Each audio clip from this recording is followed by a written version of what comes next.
Donc, l'énoncé de cet exercice, une solution concentrée de chlorure de sodium, appelée saumure, est électrolysée entre une anode en titane, Ti, et une cathode en acier. Les deux compartiments de l'électrolyse sont séparés par une membrane et les deux gaz sont recueillis séparément. Les électrodes ne participent pas chimiquement à l'électrolyse. يعني أن هاد الإلكترودين من وحدة من تيتان والأخرى من الأسي ما تيشاركوش في هذا التحليل الكهربائي. Petit a. Premièrement, quel gaz recueille-t-on à l'anode et créer l'équation de la réaction? Deuxièmement, on recueille un autre gaz et de la soude et créer l'équation de la réaction. Et troisièmement, écrire l'équation de la réaction globale qui a lieu lors de cette électrolyse. Petit b, une usine produit quotidiennement et en continu 1,3 tonnes du gaz qui se forme à l'anode de l'électrolyse de la saumure. Premièrement, quelle masse de gaz formée à la cathode et de soude produit-elle par jour? Et quelle est l'intensité du courant électrique utilisé pour réaliser cette électrolyse? Bien.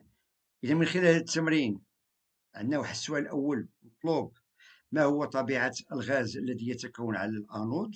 المطلوب كتابة المعادلة الكيميائية. وفي السؤال الثاني يعني غادي نحصلوا على غاز آخر هو لاسود اللي هي إناواج أو الصودا، مطلوب كتابة المعادلة الكيميائية. والسؤال الثالث هي معادلة الإجمالية لهذا التفاعل. بالنسبة للبي يعني واحد المعمل يعني تينتج يوميا بطريقة مستمرة 1.3 طن ديال الغاز كي سو فورم على لانود، يعني الغاز اللي يتكون على لانود. السؤال الأول مطلوب حساب كتلة الغاز المتكون على الكاثود والصودا اللي تتكون خلال يوم واحد. والسؤال الثاني ما هي شدة التيار الكهربائي المستعمل من خلال هذا التحليل الكهربائي. Bien. Commençons maintenant par la première question. Quel gaz recueille-t-on à l'anode? Écrire l'équation de la réaction. Un peu de réflexion. On sait que l'anode, c'est une électrode qui est reliée à la borne positive du générateur. Bien sûr, voilà. Donc, au niveau de l'anode, l'électrode reliée à la borne positive du générateur. Donc, on aura dégagement du gaz dichlore. On va expliquer pourquoi. On aura dégagement du gaz chlore, Cl2. Pourquoi? Parce que c'est une oxydation anodique. C'est-à-dire que les ions chlorure, Cl- se transforment en dichlore. Et pourquoi on peut l'appeler une anode? Parce qu'il attire des anions. Et les anions qui se trouvent dans la solution de chlorure de sodium sont les ions chlorure. Et cette anode, elle est reliée à la borne positive. Et on sait qu'en électricité, on a toujours attirance ou bien attraction entre les ions, entre une charge négative et une charge positive. Voilà. Donc on aura une transformation des ions chlorure en dichlore, c'est-à-dire Cl2, suivant l'équation suivante. On a les ions chlorure se transforment en gaz Cl2. Voilà. C'est une demi-équation si vous voulez. يعني أننا نلاحظ تحول إيونات الكلورور إلى غاز ثنائي الكلور، ونلاحظ من خلال هذه نصف المعادلة أنها غير متوازية. Donc on constate qu'on a ici un seul atome de chlore, à part cette charge négative, et on a ici dans le deuxième membre 2 atomes de chlore. Cela veut dire qu'on doit multiplier le premier membre par 2 pour avoir 2 Cl- qu'il va nous donner Cl2. Donc, on a équilibré cette demi-équation au point de vue atomique, mais au point de vue de charge, il n'est pas équilibré. Donc, dans le premier membre, on a 2 charges négatives. Par contre, dans le deuxième membre, on a 0 charge. Donc, pour équilibrer cette équation, on doit ajouter dans le deuxième membre 2 charges négatives, c'est-à-dire on doit ajouter 2 électrons. et on aura 2Cl- se transforme en gaz Cl2 lorsqu'il perd 2 électrons. Donc on peut nommer cette transformation, c'est une oxydation anodique. C'est une oxydation anodique. Bien. الواحد من خلال هذه النصف المعادلة أن أيونات كلورور فقدوا إلكترونين باش يتحولوا إلى غاز ثنائي الكلور. On passe maintenant à la question suivante. Voilà. Question 2. On recueille un autre gaz et de la soude. Écrire l'équation de la réaction. Tout à l'heure, on a d'après la première question, au niveau de l'anode, on a la formation de dichlore. Automatiquement, au niveau de l'autre électrode, on aura une formation d'un autre gaz. Sachant que dans la solution, on a du chlorure de sodium. C'est une solution aqueuse. Voilà. Donc, cela veut dire que au niveau de la cathode, tout simplement, c'est une électrode qui est reliée à la borne négative du générateur. Et pourquoi on l'appelle une cathode? Parce qu'il attire des cations, car il est relié à la borne négative du générateur. Et on sait que les cations, ce sont des ions positifs. Bien. Et dans la solution, on a des molécules d'eau, des ions chlorure et des ions Na+. Voilà. Cela veut dire que on aura dégagement du gaz dihydrogène, H2. Pourquoi? Car on aura une réduction atodique. Cela veut dire que les molécules d'eau se transforment en dihydrogène suivant l'équation, ou bien la demi-équation. On a ici la molécule d'eau va nous donner dégagement du dihydrogène. Voilà, la molécule d'eau va nous donner dégagement du dihydrogène. Et on constate que cette demi-équation n'est pas encore équilibrée.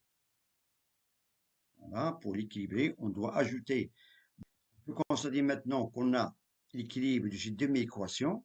On a ici 4 atomes d'hydrogène. Voilà, 2 plus 2, ça fait 4. Et 2 atomes d'oxygène. Donc, il est équilibré au point de V atomique. Il nous reste la charge. Dans le deuxième membre, on a ici 2 charges négatives. Par contre, dans le premier membre, on a 0 charge. Donc, on doit ajouter, voilà, 2 électrons pour avoir l'équilibre de cette demi-équation. Donc, c'est une réduction qui est cathodique. Bien. On passe maintenant à la question 3. Écrire l'équation de la réaction globale qui a eu lieu lors de cette électrolyse. Donc, d'après, ou bien au niveau de l'anode, on a transformation des ions chlorure au gaz dioxygène en perdant 2 électrons. C'est une oxydation anodique. Par contre, au niveau de la cathode, c'est une réduction cathodique. Donc, les molécules d'eau, en captant 2 électrons, se transforment en dihydrogène et en ions, les ions hydroxyde. Donc, il suffit d'additionner ces demi-équations. Voilà, et on aura l'équation globale. On a ici, pourquoi on ajoute ici 2Na pour neutraliser l'équation. Lorsqu'on simplifie les 2 électrons, on a ici 2Cl- plus 2 molécules d'eau, voilà, nous donne Cl2 plus H2 plus O2OH-.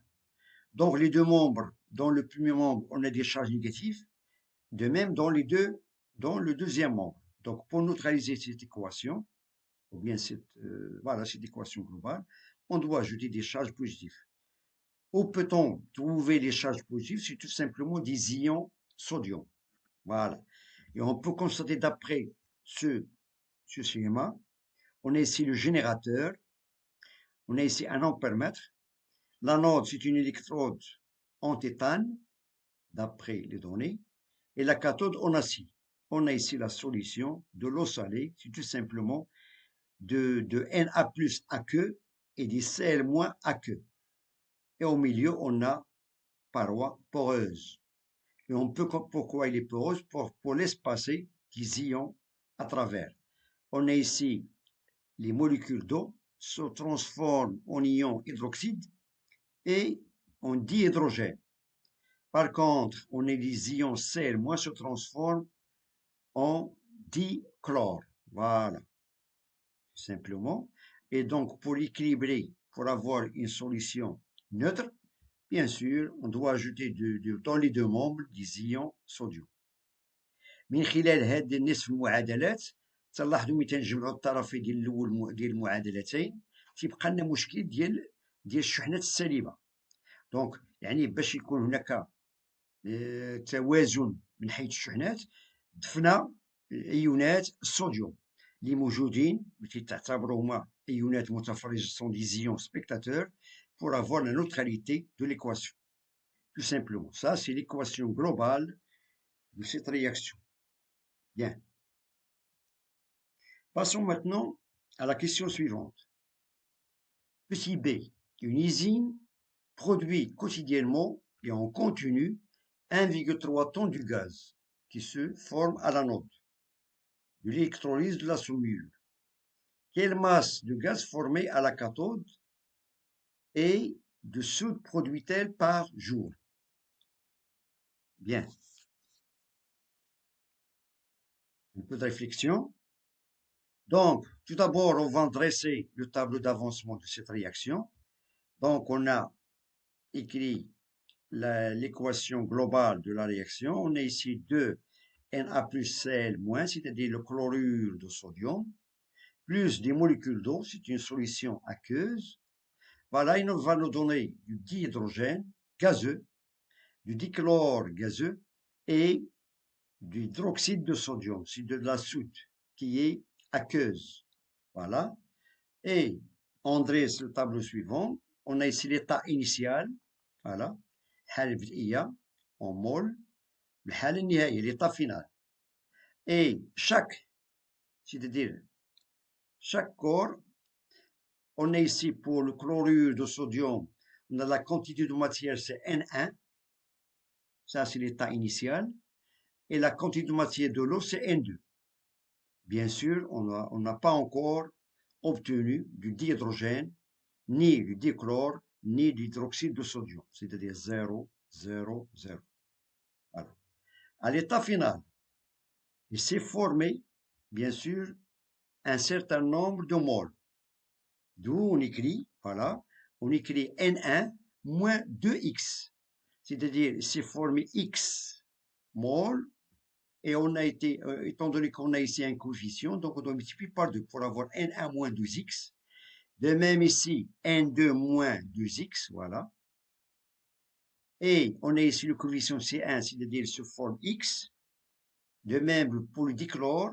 Par contre, pour l'hydroxyde de sodium, on a ici 2X, voilà, 2X. On ne doit pas oublier, bien sûr, ce coefficient. Voilà, on a ici 2, on a ici 1, voilà, et ainsi de suite. Bien. Donc, étant donné qu'on a dressé ici le tableau d'avancement, on peut passer maintenant pour calculer la masse du gaz formé à la cathode. Sachant que à l'anode, il s'est formé bien sûr du dichlore. Par contre, à la cathode, il s'est formé des dihydrogènes. Pourquoi? Parce que la cathode, il attire des cations. Par contre, l'anode, il attire des anions. Étant donné qu'on dans la solution, les anions qui se trouvent, ce sont des ions chlorure. Voilà. Bien. Et comment on peut calculer maintenant la masse du gaz H2 formé à la cathode, celui du dihydrogène? Bien. Un peu de réflexion. On peut constater que la quantité de matière du dihydrogène qui est égale à la quantité de matière du dichlore. Cela veut dire qu'on a ici, on a NH2 est égal à NCl2 qui est égal à X. Voilà. C'est le même nombre de moles formés. Voilà. Par contre, pour la quantité de matière de l'hydroxyde de sodium, on a ici N, la quantité de matière de Na plus OH-, c'est 2X. Et on peut remplacer le premier membre de cette égalité par la formule, on a petit m sur grand M du dihydrogène qui est égal à petit m sur grand M du dichlore. Bien. Étant donné qu'on nous demande de calculer la masse du dihydrogène formée, on peut tirer d'après cette égalité, voilà, la masse de petit m. Voilà. Et on aura petit m de H2 est égal à grand M H2 fois MCl2 sur grand MCl2. Et on passe à l'application numérique. On a ici la masse du dihydrogène qui est égale à 2 grammes par mol. Voilà. La masse du dichlore, c'est égal à 1,3 tonnes. On doit convertir en grammes, c'est-à-dire on doit la multiplier par 10 puissance 6, c'est-à-dire 1,3 fois 10 puissance 6 grammes, sur 2 fois Cl, c'est-à-dire 2 fois la masse d'atome du chlore, 2 fois 35,5. Et on trouve que la masse du hydrogène formée est de valeur, voilà, 3,66 10 puissance 4 grammes, c'est-à-dire à peu près égal à 36,6 kg. Ça, c'est la masse du dihydrogène formé à la cathode. On passe maintenant au calcul de la masse de la soude formée. Bien. Étant donné d'après les produits formés, on a le dichlore, le dihydrogène, l'hydroxyde d'oxygène, qu'on peut l'appeler c'est de la soude. مطلوب هنايا الحساب كتلة الصودا المتكونة. Donc, on sait que la quantité de matière du dihydrogène est égale à la quantité de matière du dichlore qui est égale à X. Par contre, la quantité de matière du d'hydroxyde de sodium est égale à 2X, d'après le tableau d'avancement. Bien. Donc, on a calculé tout à l'heure la masse de l'hydrogène formé, et de valeur 3,66 10 puissance 4 grammes. Donc, on peut utiliser, c'est-à-dire la quantité de matière du dihydrogène, ou bien la quantité de matière du dichlore. D'où on aura, voilà, on a N de H2 est égal à la masse petit m du dihydrogène sur grand M du dihydrogène, qui est égal à X. Voilà, parce que N de H2 est égal à X. Bien, donc, ensuite, on a la quantité de matière de l'hydroxyde de sodium est égale à 2X. Voilà, qui est égal à petit m sur grand M. Donc, on applique toujours la même relation. العلم أن كمية المادة تساوي كتلة صغيرة على الكتلة الكبيرة بمعنى الكتلة المولية la masse molaire. Bien, et on a ici la valeur de 2x, sachant que x c'est la quantité de matière de H2. Donc on peut remplacer. Ensuite, on a petit m de la masse de d'hydroxyde de sodium, voilà, est égal, voilà, 2 fois petit m sur grand M du dihydrogène, ça c'est x, c'est tout simplement x, fois grand M. Donc on a remplacé ce petit x par la masse d'hydrogène, voilà, sur grand M de la masse d'hydrogène, fois la masse molaire d'hydroxyde de sodium. Voilà. Donc on passe maintenant à l'application numérique, il suffit de remplacer les valeurs. Donc, on a ici 2 fois la masse d'hydrogène qu'on a trouvé tout à l'heure de 3,66 10 puissance 4 grammes. Voilà, 2 fois 3,66 10 puissance 4 fois la masse molaire d'hydroxyde de sodium, qui est égale à 40. Sachant que la masse atomique de sodium, c'est 23, plus 16, plus 1. C'est 23 plus 17, ça fait 40 grammes par mol sur 2 grammes de H2. Et on trouve que petit m, c'est-à-dire la masse de la soude formée, voilà, au niveau toujours de la cathode, est de valeur 146,4 10 puissance 4 grammes, qui est à peu près égal à 1,46 tonnes. 1,46 tonnes, ça, c'est la masse de la soude formée. De même, on a la masse de l'hydrogène formé, qui est de 3,66 10 puissance 4 grammes. Bien. On passe maintenant à la question suivante. Deuxièmement, quelle est l'intensité du courant électrique utilisé pour réaliser cette électrolyse? On sait que l'électrolyse se fait toujours par le courant électrique. On utilise un générateur, 2 électrodes qui sont plongées dans l'électrolyte, c'est-à-dire la solution. D'après cette exigence, la solution utilisée, c'est du chlorure de sodium concentré. يعني المالح مركز. دونك المطلوب الآن حساب شدة التيار الكهربائي المستعمل من خلال هذا التحليل الكهربائي. Bien. Donc, calcul de l'intensité du courant. Il nous reste maintenant à régler la question. Il nous demande quelle est l'intensité du courant électrique utilisé pour réaliser cette électrolyse. Donc, on doit calculer l'intensité du courant. Donc, بقى لنا في هذا السؤال الأخير هو المطلوب حساب شدة التيار الكهربائي المستعمل من خلال هذا التحليل الكهربائي. الآن غادي نحاولوا نحسبوا شدة التيار. Bien. Donc, on a vu tout à l'heure que au niveau de l'anode, on a la transformation des ions chlorure en dichlore.